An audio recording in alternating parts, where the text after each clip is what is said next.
Hey guys, happy Monday to you. It's KC from www.sportspicksnation.com. Tonight we've got Monday Night Football. Got the Vikings in their second game against the Packers this year at Lambeau Field. And what a better place to be than Lambeau Field on a cold Monday night in November than to be up there in Green Bay with the Packers and the Vikings. Guys, yesterday we went 2-2, so actually, technically, it was a losing day for us. Not record-wise, but when you're betting, when you're risking $500 to win $450, and you go 2-2, obviously you win 2 and you lose 2, but you lose the juice. So basically, we're down $100. It's not the end of the world. I mean, if I'm gonna have a losing day, I'd rather go 2-2 than 1-3 or 0-4. So I guess the bright side of this is, if you're going to have a losing day, this is the kind of losing day that you want to have.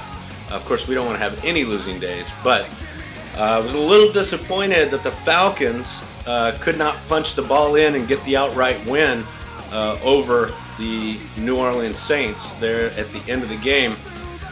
We had that one. We had the over at 49.5 points, and what happens? They go to overtime, and New Orleans kicks the field goal and leaves us a half point short. So it was 26-23, right at 49. So guys, you know, over time though, those half points they tend to even out.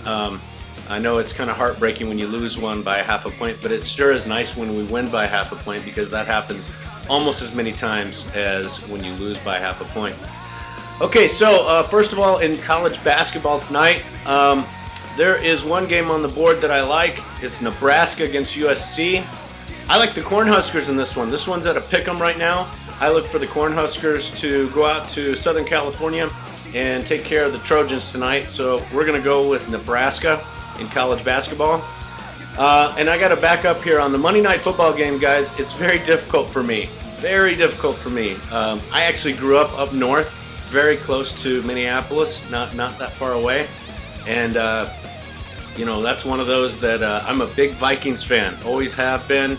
I grew up watching Fran Tarkenton and Alan Page and Carl Eller and the Purple People Eaters and all those guys. So, you know, I had my little Fran Tarkenton jersey as a kid in elementary school.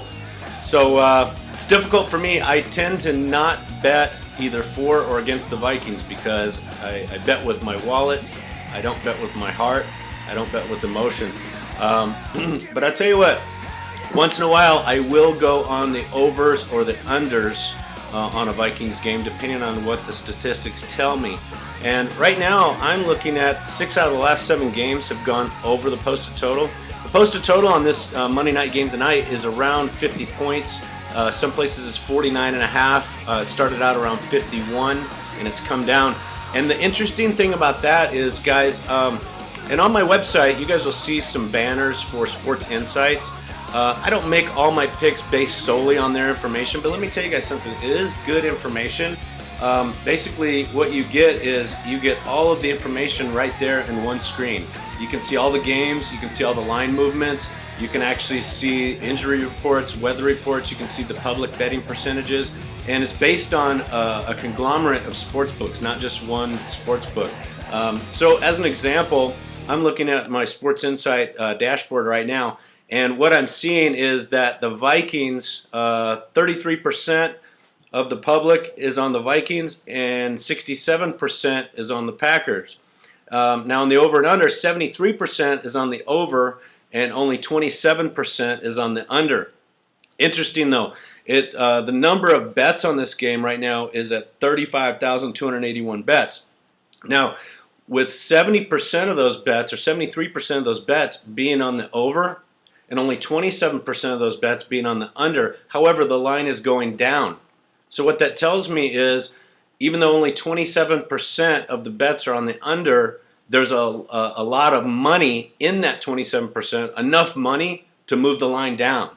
So what that tells me is, you know, this is one of those, if you want to call it a wise guy move or a steam move, or basically what it tells me is there's a large amount of money, enough money to move the line by a point or a point and a half down, even though more people are on the over. So it's a reverse line move.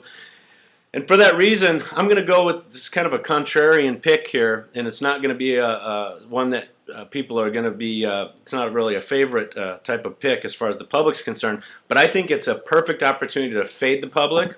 And so for that reason, if you can get it at 50 or maybe even 49.5, I would go with the under tonight. I look for the Vikings to play ball control as much as they can. They definitely know that their defense is suspect. And I mean, Aaron Rodgers has so many weapons, they can score all over the place on anybody, anytime. So really, your best defense is to try to keep those guys off the field. How do you do that? By running Adrian Peterson all day long. Just Adrian Peterson running him, trying to control the clock and run that clock and shorten the game. That's the only chance the Vikings have. I don't know if they can stay inside this 13 points. Since it is a division rivalry and these teams usually do play close, and last time they had a close game at the Metrodome, I think the Vikings might be able to stay inside those 2 touchdowns. However, we're going to go with the under. So our 2 picks today are Nebraska in college basketball as a pick'em over USC, and we're going to go with the Vikings Packers under the posted total. Guys, this is KC from www.sportspicksnation.com wishing you good luck tonight.